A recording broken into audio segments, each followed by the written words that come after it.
మా ఫ్రెండ్స్ అందరం అయితే దసరా షాపింగ్ చేద్దామని అయితే ఫ్రెండ్స్ అందరం బయటికైతే వెళ్ళేసినాం. ఈడు కార్తిక్ గాడు, ఈడేమో పరమేష్ గాడు, అక్కడ ఉన్నోడేమో కిట్టు గాడు, ఇక్కడ ఉన్నదేమో నేను.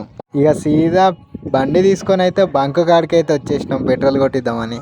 నాకు దగ్గర పైసలు లేవు అంటే మా దోస్తు గాడే వాడే తీసుకోబోతుంది కాబట్టి వాడే కొట్టిస్తా అని వాడైతే పెట్రోల్ అయితే కొట్టిపించిండు 50 రూపాయలు. బంకులో కొట్టించుకొని అయితే ఒకసారి నా ముఖం చూడండి ఎట్లుందో.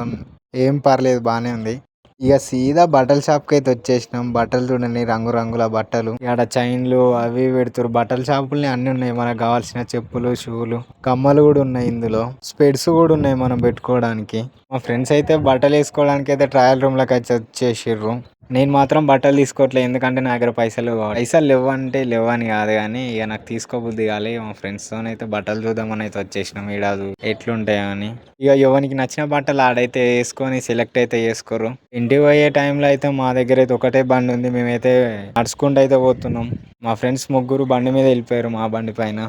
నడుచుకుంటూ వస్తుంటే ఏదన్నా ఒకటి తాగబుద్ధి అవుతుంది, కానీ ఏం వద్దులే ఇక ఇంటికి పోయి ఏమన్నా తిందామని చెప్తే ఇక వాడైతే సప్పుడు చేయక నడుచుకుంటూ అయితే పోతున్నాం ఇద్దరం. నడుచుకుంటూ అయితే సీదా జూడియో దగ్గరికి వచ్చినాం, కానీ జూడియో లోపలికి పోవాలి, ఎందుకంటే జూడియోలో మస్తు రేట్లు ఉంటాయి. బట్టలు చూడడానికి పోవాలి కానీ కొనుక్కోవడానికి పోవద్దు అందులోకి.